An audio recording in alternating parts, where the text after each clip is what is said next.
you should. I mean, I really think you should. Hey guys, ज्योतिगर, तो यार आज हम बात करने वाले हैं कि अगर मेरे पास कोई स्टार्टअप आइडिया है और मैं उसको आगे लेकर जाना चाहता हूँ या उससे बिजनेस बनाना चाहता हूँ, तो क्या एस्पेक्ट्स हैं, क्या वो चीजें हैं जिन पर मैं काम करूँ। कोई मुझे बताएगा वो क्या चीजें हैं। तो उसी टेंशन को आगे लेकर गए और उसका सॉल्यूशन निकाला हमारे जादुई हीरो अलेक्जेंडर ऑसवाल्ड साहब ने। अपने 470 को क्रिएटर्स के साथ मिलकर एक पेज बनाया, एक जादुई पन्ना बनाया, जिसने हमें बताया कि यार ये की एरियाज हैं, इन पर तुम वर्कआउट करो, ये वो की पॉइंट्स हैं या वो चैनल्स, क्या बोल सकते हैं अपन, मतलब हैं जो भी हैं, ब्लॉग्स हैं जिन पर तुम वर्कआउट करो ताकि तुम अपने बिजनेस को आगे लेकर जा सको। हमारे सामने वही जादुई पन्ना, बिजनेस मॉडल, कैनवा। तो बड़े मजे की बात है, हम एक एक करके इनको सीखेंगे, क्या है, क्या चीजें हैं, जल्दी बताओ हमें, क्या पता क्या है। तो शांति रखो, बताएंगे।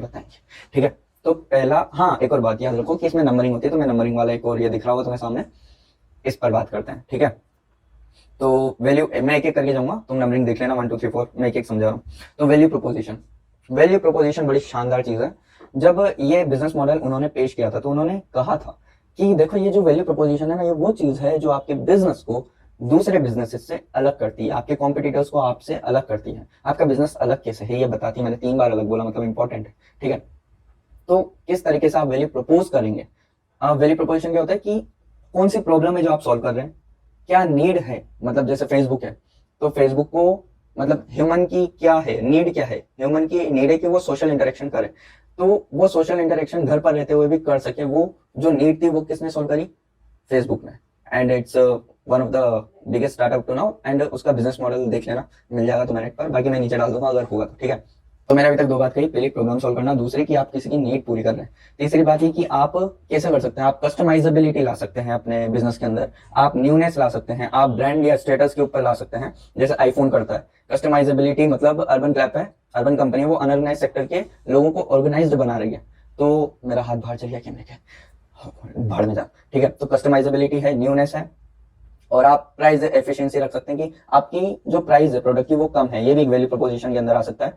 बाकी आपके कस्टमर के साथ रिलेशनशिप कैसा है, आई मीन कि आप कस्टमर्स को कितनी अच्छे से सर्विसेज प्रोवाइड कर रहे हैं, वो भी आप वैल्यू प्रोपोजिशन के अंदर जा सकते हैं। तो क्या चीजें हैं जो आपकी अलग है दूसरे कॉम्पिटिटर्स से, और ये सारी चीजें। अब बात करते हैं सेकंड वाले पर, जो है कस्टमर सेगमेंट्स। कस्टमर सेगमेंट्स में आता है कि आपके आपने जो प्रोडक्ट बनाया है भाई, उसको खरीदेगा कौन, आपको उनको लोकेट करना पड़ेगा। ठीक है, अगर आपने घोड़े दुखने की दवाई बनाई है तो आपके जो टारगेटेड कस्टमर्स होंगे वो होंगे बुजुर्ग, क्योंकि उनके घोड़े दुखते हैं, घोड़े नहीं घोड़े। ठीक है, तो आप ऐसे टारगेट करो अपने कस्टमर्स को, और वही वो लोग हैं जो आपका प्रोडक्ट खरीदेंगे। और इसमें एक और बात लिस्ट आउट कर लेना कि वो आपका प्रोडक्ट क्यों खरीदेंगे, दूसरा प्रोडक्ट क्यों नहीं खरीदेंगे। जितनी भी चीजें होती है वो आती है कस्टमर सेगमेंट्स के अंदर। अब तीसरे पे चलते हैं, जो कि कस्टमर सेगमेंट्स के बाद ही ले लेते हैं अपन, कस्टमर रिलेशनशिप को ले लेते हैं, पास में ही है। तो कस्टमर रिलेशनशिप डिपेंड करता है 3 चीजों के ऊपर। जो 3 चीजें हैं, पहली है कि आप के पास कस्टमर्स आएंगे कैसे, राइट, आप कस्टमर्स लाएंगे कैसे, और जो आ गए हैं उनको रिटेन कैसे करेंगे।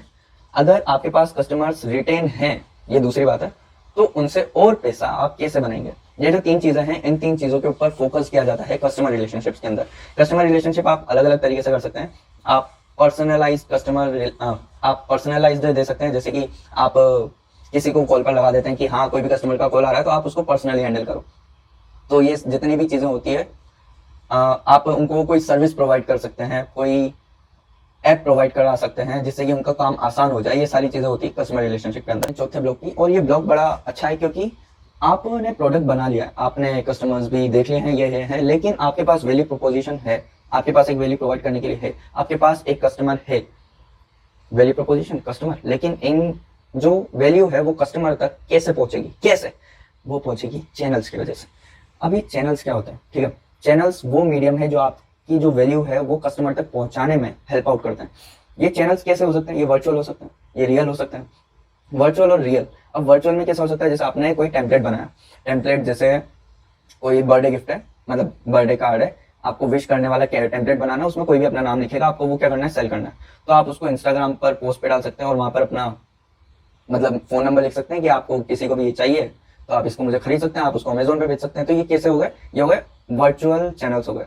फिजिकल क्या होता है कि आप किसी दुकान पर गए, आपने कोई प्रोडक्ट बनाया, आप किसी दुकान पर गए, आपने कहा कि आप हमारा प्रोडक्ट आपके पास रख लो और आप अपनी दुकान से बेच दो, या आप खुद की दुकान खोल लो, तो ये क्या हो गया, फिजिकल वाला। तो वो चैनल्स आप ढूंढो जिसकी वजह से आपकी जो वैल्यू है वो लोगों तक पहुंच सके।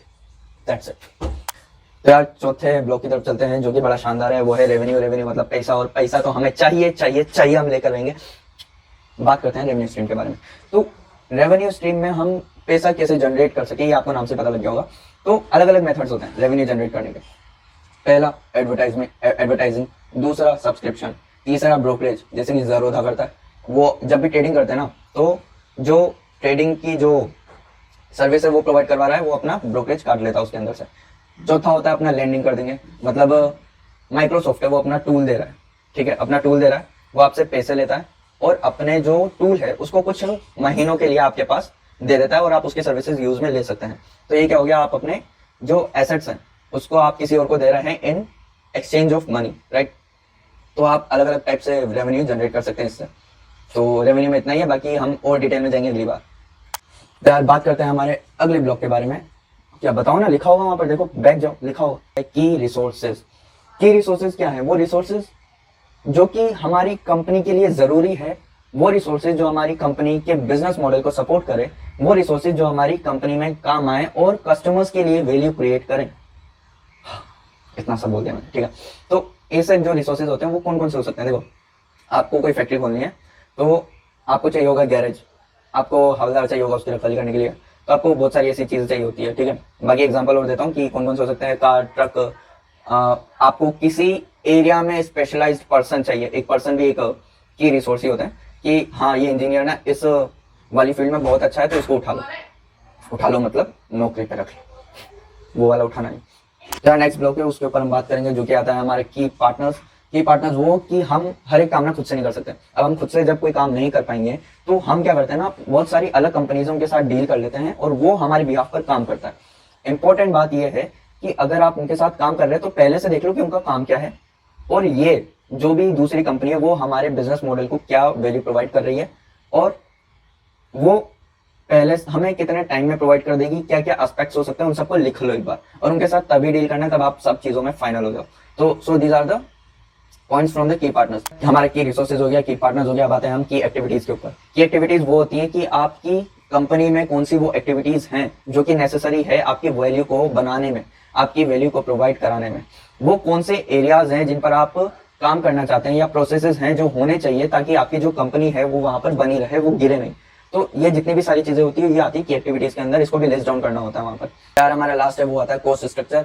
और आपने इतना बड़ा बिजनेस मॉडल खड़ा किया है तो भाई साहब ये तो बताओ पैसे कहां से आएंगे।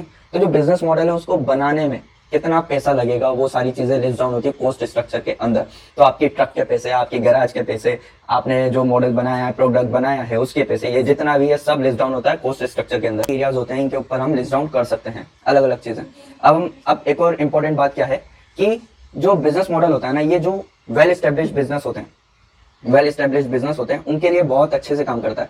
लेकिन जब हम स्टार्टअप करते हैं, कोई नए आइडिया को जन्म देते हैं, तो उसमें क्या होता है ना कि जो स्टार्टअप होता है वो होता है अनसर्टेनिटी के अंदर। अब हमें ये नहीं पता कि हम क्या प्रोडक्ट बनाने वाले हैं, और हमें ये भी नहीं पता होता कि वो प्रोडक्ट कस्टमर कैसा चाहता है।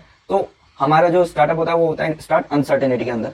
तो उसमें क्या अप्रोच रहनी चाहिए, क्योंकि जो ये बिजनेस मॉडल कैनवास है ये बनाया गया था फॉर द एस्टेब्लिश्ड बिजनेस, तो उसके लिए आया लीन बिजनेस मॉडल कैनवा। तो लीन बिजनेस मॉडल कैनवा बनाया गया था ऐश मौर्य के द्वारा, वो हम नेक्स्ट वीडियो में देखेंगे। तुम्हारी नेक्स्ट स्लाइड के ऊपर बिजनेस मॉडल कैनवा होगा, उसमें 4 चीजें कटी हुई है। की पार्टनर्स कटा हुआ है, की एक्टिविटीज, कस्टमर रिलेशनशिप और की रिसोर्सेज। इनकी जगह 4 नई चीजें आई हैं, और वो 4 नई चीजें बड़ा कमाल करती है, जो कि स्टार्टअप के लिए बहुत ज्यादा इंपॉर्टेंट होता है। वो हम नेक्स्ट वीडियो में देखेंगे कि लीन बिजनेस मॉडल होता है। So stay tune and like, share and subscribe. बोलना पड़ता है, कर दो। 90% ने सब्सक्राइब करा नहीं जितने भी वीडियो देखी है। So please subscribe the channel and be happy. Bye.